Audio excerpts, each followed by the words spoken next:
Kull min se jivvota kontra din il-mozzjoni ifisser illi huwa kuntent il residenti ġew imwarba u injorati għal kollox. Aħna smajna li r-residenti aħna qegħdin hawn biex insemmaw leħen ir-resident u kull min għandu negozju fil-Belt Valletta. Din mhux kwistjoni ta' blu jew aħmar, din kwistjoni ta' jekk aħniex favur ir-residenti Beltin jew le.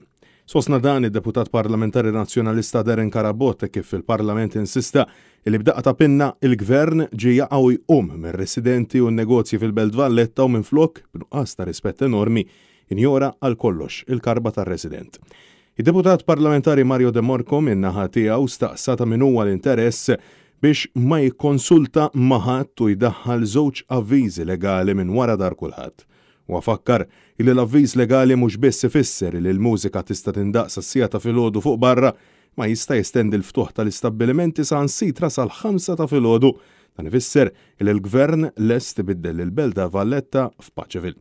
Deputat parlamentari nazzjonalista insista li b'daqqa ta' pinna l-Gvern ġab il-Belt Valletta fuq l-istess skala ta' Paċeville u l-awra detriment tar-residenti li ġew injorati għal kollox mill-Ministri Laburisti.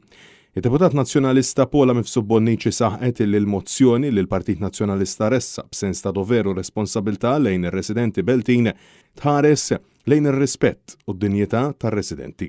Hija sostniet illi għandna gvern illi jgħid illi jisma' u jikkonsulta, iżda fil-verità għandna gvern illi qed jgħaddi r-romblu minn fuq kulħadd, għajr għal xi persuna jew tnejn illi jkun irid jaġevola. Hija ddeskrivit il-Gvern bħala wieħed arroganti li jiġi jaqgħu jqum minn kulħadd.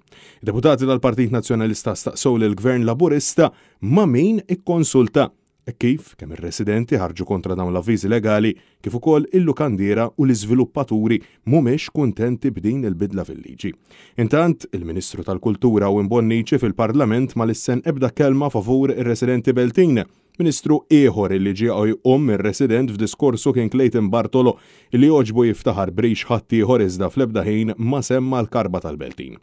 Is-Segretarju Parlamentari Alison Zerafa Civelli saħqet illi ftit ta' snin ilu il-Beltin kienu jistħu jgħidu li jqogħdu l-Belt iżdissa jinsabu kuntenti. Fil-waqt li ammettiet li Gvern Laburista ma kienx kapaċi jinforza l-mużika fuq barra meta għada sal-11 ta' filgħaxija, kif saħqet illi r-residenti kienu qed jilmentaw magħha li l-mużika fuq barra kienet qed tibqa' tindaq sa 3 ta' filgħodu.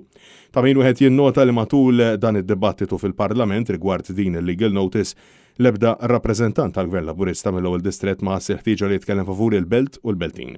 Il-vot rigward din il-mozzjoni tal-Partit Nazzjonalista sabiex dawn iż-żewġ avviżi legali jiġu refokati u annullati mistenni jittieħed nhar l-erba' li ġej.